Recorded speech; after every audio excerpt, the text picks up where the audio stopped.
ઘર કરી આલતું નહીં, કોઈ ગાળા આલતું નહીં. આ બધા પ્રશ્નો કેમ ઊભા છે અહીં? તો આપણે વસ્તી વધારે થઈ ગઈ છે.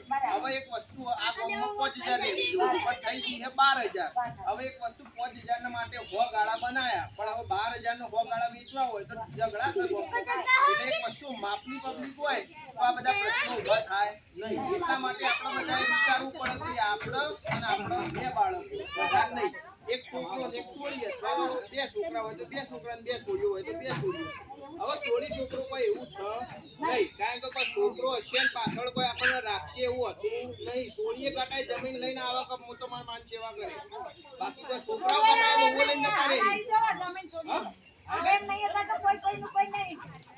એટલે જો મેન વસ્તુ કોઈનું કોઈ નહીં ને, તો આપણે આપણું જીવન સુધારવાનું હોય. જો પોચ કે હાથ લાવશો તો એમનો મોમેરો, એનો લગન, એનો કિયારો, એમનો વણો, આ બધું કરે એમાં તમારી આખી જિંદગી ઘસાઈ જશે, પણ કશું વધશે નહીં. છેલ્લા ખાવા ગાંઠે પતરામાં તિરાડો પડી છે તો નંખાવા પૈસા હશે નહીં. એટલે આ બધું ના રાખવું હોય ને આપણે વ્યવસ્થિત જીવન જીવવું હોય તો આપણે અને આપણા 2 બાળકો એનાથી રાખવાનું. આ બધું 2 બાળકનો કંટ્રોલ રાખવું હોય તો એના માટે અલગ અલગ પદ્ધતિઓ આવે. એટલે એક વસ્તુ પુરુષો માટે એક પદ્ધતિ કે નિરોધનો યુઝ આપણે કરીએ છીએ, પણ સ્ત્રીઓ માટે આપણે ઘણી બધી પદ્ધતિ છે. એક ગોળી આવે છે કે જે ગોળી રોજ લેવાની, તો ચૂકી ગયા તો બાળક રહી જાય, ના ચૂકો કન્ટિન્યુ લો તો એ ગોળીના કારણે બાળક રહે નહીં. પછી બીજી નવી સરકારે ગોળી આલી છે, છાયા કરીને ગોળી આલી છે.